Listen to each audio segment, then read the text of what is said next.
जय श्री कृष्ण। अध्याय 6 श्लोक 1। अनुवाद। श्री भगवान ने कहा, जो पुरुष अपने कर्मफल के प्रति अनासक्त है और जो अपने कर्तव्य का पालन करता है वही सन्यासी और असली योगी है। वह नहीं जो न तो अग्नि जलाता और न कर्म करता है। तात्पर्य।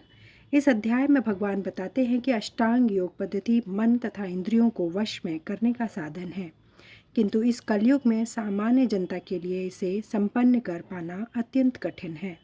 यद्यपि इस अध्याय में अष्टांग योग पद्धति की संस्तुति की गई है, किंतु भगवान बल देते हैं कि कर्म योग या कृष्ण भावनामृत में कर्म करना इससे श्रेष्ठ है। इस संसार में प्रत्येक मनुष्य अपने परिवार के पालनार्थ तथा अपनी सामग्री के रक्षार्थ कर्म करता है, किंतु कोई भी मनुष्य बिना किसी स्वार्थ, किसी व्यक्तिगत तृप्ति के, चाहे वह तृप्ति आत्म केंद्रित हो या व्यापक, कर्म नहीं करता।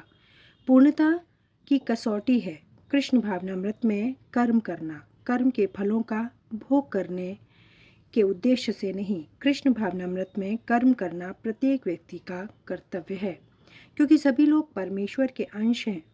शरीर के अंग पूरे शरीर के लिए कार्य करते हैं। शरीर के अंग अपनी तुष्टि के लिए नहीं, अपितु पूरे शरीर की तुष्टि के लिए कार्य करते हैं। इसी प्रकार जो जीव अपनी तुष्टि के लिए नहीं अपितु पर ब्रह्म की तुष्टि के लिए कार्य करता है, वही पूर्ण सन्यासी या पूर्ण योगी है। कभी कभी सन्यासी सोचते हैं कि उन्हें सारे कार्यों से मुक्ति मिल गई, अतः वे अग्निहोत्र यज्ञ करना बंद कर देते हैं, लेकिन वस्तुतः वे स्वार्थी हैं, क्योंकि उनका लक्ष्य निराकार ब्रह्म से तादात्म्य स्थापित करना होता है। ऐसी इच्छा भौतिक इच्छा से तो श्रेष्ठ है, किंतु यह स्वार्थ से रहित नहीं होगी। इसी प्रकार जो योगी समस्त कर्म बंद करके अर्ध निमीलिक नेत्रों से योगाभ्यास करता है, वह भी आत्मतुष्टि की इच्छा से पूरित होता है, किंतु कृष्ण भावना भावित व्यक्ति बिना किसी स्वार्थ के पूर्ण ब्रह्मा की तुष्टि के लिए कर्म करता है। कृष्ण भावना भावित व्यक्ति को कभी भी आत्मतुष्टि की इच्छा नहीं रहती। उसका एकमात्र लक्ष्य कृष्ण को प्रसन्न करना होता है, अतः वह पूर्ण सन्यासी या पूर्ण योगी होता है। त्याग के सर्वोच्च प्रतीक भगवान चैतन्य प्रार्थना करते हैं, हे सर्वशक्तिमान प्रभु, मुझे न तो धन संग्रह की कामना है, न मैं सुंदर स्त्रियों के साथ रमण करने का अभिलाषी हूँ, न ही मुझे अनुयायियों की कामना है। मैं तो जन्म जन्मांतर आपकी प्रेमा भक्ति की अहेतुकी कृपा का ही अभिलाषी हूँ। श्लोक 2। अनुवाद। हे पांडुपुत्र, जिसे संन्यास कहते हैं उसे ही तुम योग अर्थात पर ब्रह्म से युक्त होना जानो, क्योंकि इंद्रिय तृप्ति के लिए इच्छा को त्यागे बिना कोई कभी योगी नहीं हो सकता। तात्पर्य। वास्तविक संन्यास योग या भक्ति का अर्थ है कि जीवात्मा अपनी स्वाभाविक स्थिति को जाने और तदनुसार कर्म करे। जीवात्मा का अपना स्वतंत्र अस्तित्व नहीं होता, वह परमेश्वर की तटस्था शक्ति है। जब वह माया के वशीभूत होता है तो वह बुद्ध को जाता है, किंतु जब वह कृष्ण भावना भावित रहता है अर्थात आध्यात्मिक शक्ति में सजग रहता है, तो वह अपनी सहज स्थिति में होता है। इस प्रकार जब मनुष्य पूर्ण ज्ञान में होता है तो वह समस्त इंद्रिय तृप्ति को त्याग देता है, अर्थात समस्त इंद्रिय तृप्ति के कार्यकलापों का परित्याग कर देता है।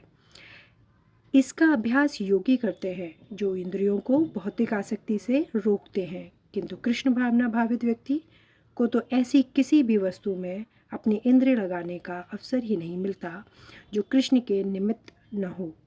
फलतः कृष्ण भावना भावित व्यक्ति सन्यासी तथा योगी साथ साथ होता है।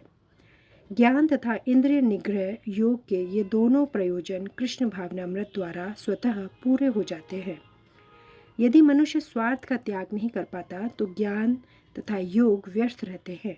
जीवात्मा का मुख्य ध्येय तो समस्त प्रकार की आत्मतृप्ति को त्याग कर परमेश्वर की तुष्टि करने के लिए तैयार रहना है। कृष्ण भावना भावित व्यक्ति में किसी प्रकार की आत्मतृप्ति की इच्छा नहीं रहती। वह सदैव परमेश्वर की प्रसन्नता में लगा रहता है। अतः जिसे परमेश्वर के विषय में कुछ भी पता नहीं होता, वही स्वार्थ पूर्ति में लगा रहता है, क्योंकि कभी निष्क्रिय नहीं रह सकता। कृष्ण भावनामृत का अभ्यास करने से सारे कार्य सुचारू रूप से संपन्न हो जाते हैं। श्लोक 3। अनुवाद। अष्टांग योग के नव साधक के लिए कर्म साधन कहलाता है और योग सिद्धि पुरुष के लिए समस्त भौतिक कार्यकलापों का परित्याग ही साधन कहा जाता है। परमेश्वर से युक्त होने की विधि योग कहलाती है। इसकी तुलना उस सीढ़ी से की जा सकती है जिससे सर्वोच्च आध्यात्मिक सिद्धि प्राप्त की जाती है। यह सीढ़ी जीव की अधम अवस्था से प्रारंभ होकर आध्यात्मिक जीवन के पूर्ण आत्म साक्षात्कार तक जाती है।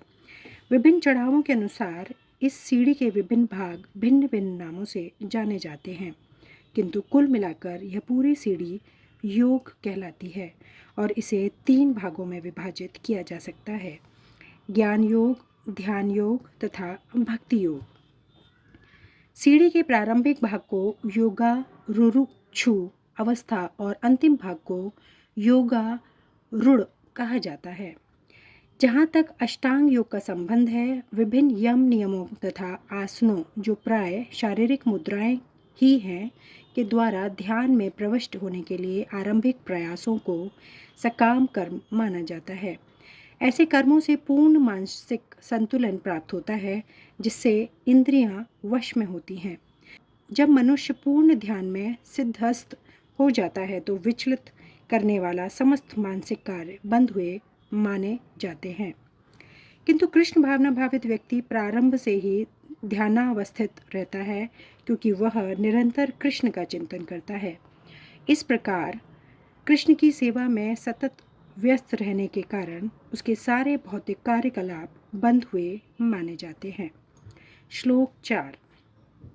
अनुवाद।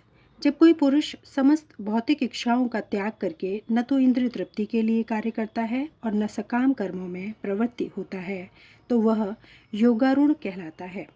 तात्पर्य: जब मनुष्य भगवान की दिव्य प्रेमा भक्ति में पूरी तरह लगा रहता है तो वह अपने आप में प्रसन्न रहता है और इस तरह वह इंद्रिय तृप्ति या सकाम कर्म में प्रवृत्ति नहीं होता। अन्यथा इंद्रिय तृप्ति में लगना ही पड़ता है, क्योंकि कर्म किए बिना कोई रह नहीं सकता। बिना कृष्ण भावनामृत के मनुष्य सदैव स्वार्थ में तत्पर रहता है, किंतु कृष्ण भावना भावित व्यक्ति कृष्ण की प्रसन्नता के लिए ही सब कुछ करता है। फलतः वह इंद्रिय तृप्ति से पूरी तरह विरक्त रहता है। जिसे ऐसी अनुभूति प्राप्त नहीं है, उसे चाहिए कि भौतिक इच्छाओं से बचे रहने का वह यंत्रवत प्रयास करे, तभी वह योग की सीढ़ी से ऊपर पहुंच सकता है। श्लोक 5। अनुवाद। मनुष्य को चाहिए कि अपने मन की सहायता से अपना उद्धार करे और अपने को नीचे न गिरने दे। यह मन बुद्धिजीव का मित्र भी है और शत्रु भी। तात्पर्य: प्रसंग के अनुसार आत्मा शब्द का अर्थ शरीर, मन तथा आत्मा होता है। योग पद्धति में मन तथा आत्मा का विशेष महत्व है। चूंकि मन ही योग पद्धति का केंद्र बिंदु है, अतः इस प्रसंग में आत्मा का तात्पर्य मन होता है। योग पद्धति का उद्देश्य मन को रोकना तथा इंद्रिय विषयों के प्रति आसक्ति से उसे हटाना है। यहाँ पर इस बात पर बल दिया गया है कि मन को इस प्रकार प्रशिक्षित किया जाए कि वह बुद्धिजीव को अज्ञान के दलदल से निकाल सके। इस जगत में मनुष्य मन तथा इंद्रियों के द्वारा प्रभावित होता है। वास्तव में शुद्ध आत्मा इस संसार में इसलिए फंसा हुआ है क्योंकि मन मिथ्या अहंकार में लगकर प्रकृति के ऊपर प्रभुत्व जताना चाहता है। अतः मन को इस प्रकार प्रशिक्षित करना चाहिए कि वह प्रकृति की तड़क भड़क से आकृष्ट न होकर इस तरह बुद्धिजीव की रक्षा की जा सके। मनुष्य को इंद्रिय विषयों में आकृष्ट होकर अपने को पतित नहीं करना चाहिए। जो जितना ही इंद्रिय विषयों के प्रति आकृष्ट होता है, वह उतना ही उस संसार में फंसता जाता है। अपने ही विरुद्ध करने का सर्वोत्कृष्ट साधन यही है कि मन को सदैव कृष्ण भावनामृत में निरत रखा जाए। ही शब्द इस बात पर बल देने के लिए प्रयुक्त हुआ है, अर्थात इसे अवश्य करना चाहिए। अमृत बिंदु उपनिषद में कहा भी गया है, मन ही मनुष्य के बंधन का और मोक्ष का भी कारण है। इंद्र विषयों में लीन मन बंधन का कारण है और विषयों से विरक्त मन मोक्ष का कारण है। अतः जो मन निरंतर कृष्ण भावना अमृत में लगा रहता है वही परम मुक्ति का कारण है। श्लोक 6 से आगे का वर्णन अगले वीडियो में। धन्यवाद। जय श्री कृष्ण।